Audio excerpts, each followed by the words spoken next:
you're in the ladies' room and then you realize somebody else is in there doesn't have has a male body instead of a female's body. I mean, it just causes some issues there. No, it doesn't.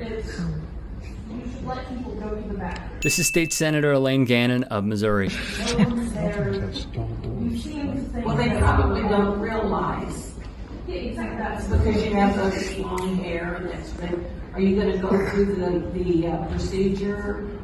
This transphobe really asked a person who was trans and non-binary if they're getting the procedure. I think she was looking for gender-affirming surgery, but You think we're going around forcing our genitalia in people's face? We're trying to go to the bathroom, and what you want to do is not let people do that?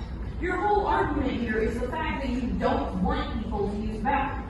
A bathroom with no one is looking at what genitals. I was seriously just curious. she's hateful. She excludes, and she's showing it for all to see. We have been coming for 7 years trying to help people understand, and I know this is off topic and we didn't make anything by it, but that's the point. And getting wrapped up in genitals in bathrooms gets us so far away from that, and it dehumanizes our children. My child is so much more than genitals.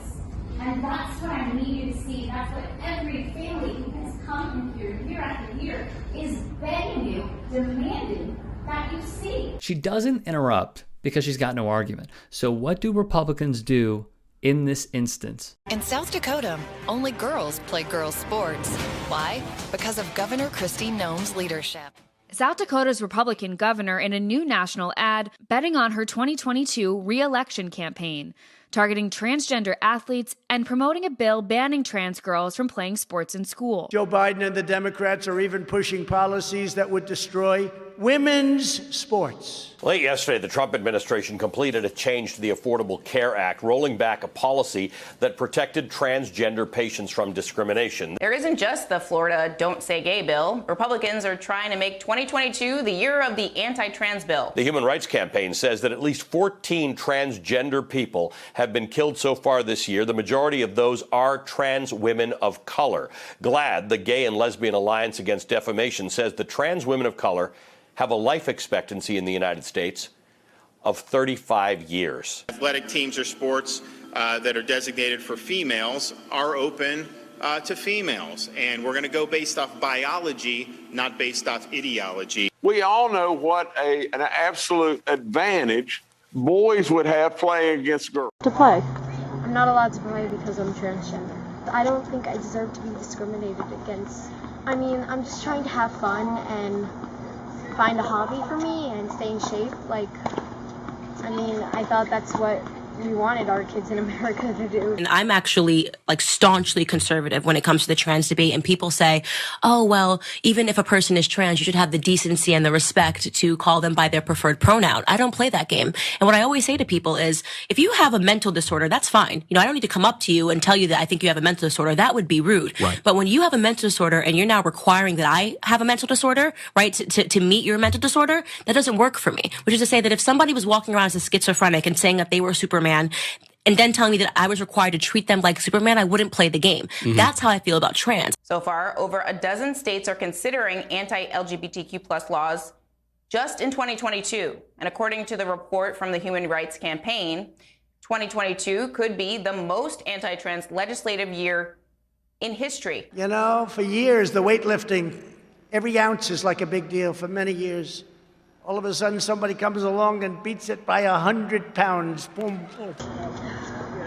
People are looked at differently because of what people say they are, but not who they are. And that's not the way it should be.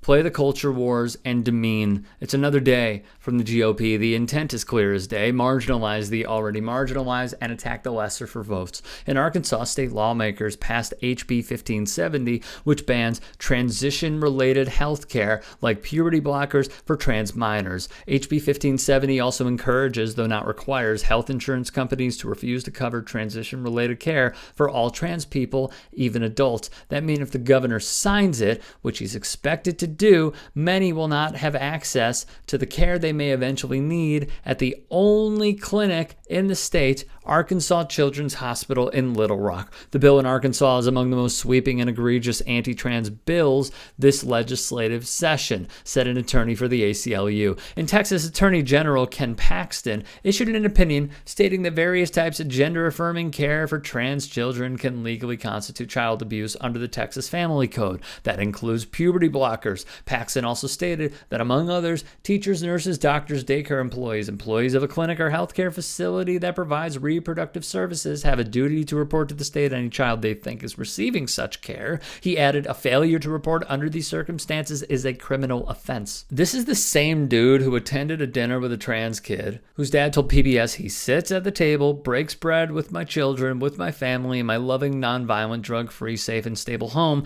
and then says that families like mine shouldn't exist. It's shameful. The Arkansas bill is part of a larger, carefully coordinated campaign by the far right and religious conservatives to attack trans people in the wake of their failures to stop marriage equality and pass anti-trans bathroom bills over the past decade. Republican pollster Neil Newhouse told NBC News, the idea of restricting transgender athletes resonates with parents of high school athletes, motivates the Republican base, and carries swing voters by 2-1. In a primary, a Republican candidate can use it to establish their conservative credentials and to come out first or forcefully enough to own the issue, Newhouse said. Or it can be used to push a rival to the left, he said. Don Hader Markell, a University of Kansas political science professor, said, it's good messaging. Who doesn't want to protect children? The problem is, by proclaiming to protect children, they are in turn hurting them, taking swings at the defenseless. These bills, along with a coordinated distraction of other bills seeking to ban trans girls and women from girls' and women's interscholastic and collegiate sports, have taken a serious toll on a trans community that is simply trying to live their freaking lives. Lawmaker after conservative lawmaker has used the debates over these bills to not so coyly push their opinion that trans kids should not legally exist. In January, USA Today's Philip M. Bailey reported LGBTQ plus activists are already tracking roughly 280 bills that have been filed ahead of our or during 2022 legislative sessions, with South Dakota being the first state to pass an anti-trans bill this year, putting limits on trans women and girls from competing in school sports. This after there were roughly 80 proposals in 2021, for instance, aimed at preventing trans youth from playing in school sports consistent with the gender identity of their choice. The Human Rights Campaign scorecard lists Texas among the 22 states in its lowest rated category, where it argues LGBTQ plus people, especially trans individuals, have yet to achieve basic equality in employment, housing, and public accommodation protections. Per the Trevor Project, unaliving is the second leading cause of death among young people, with LGBTQ youth being 4 times more likely to seriously consider it, to make a plan for it, and to attempt it than their peers. So if you really want to protect kids, you wouldn't do this sort of stuff, period.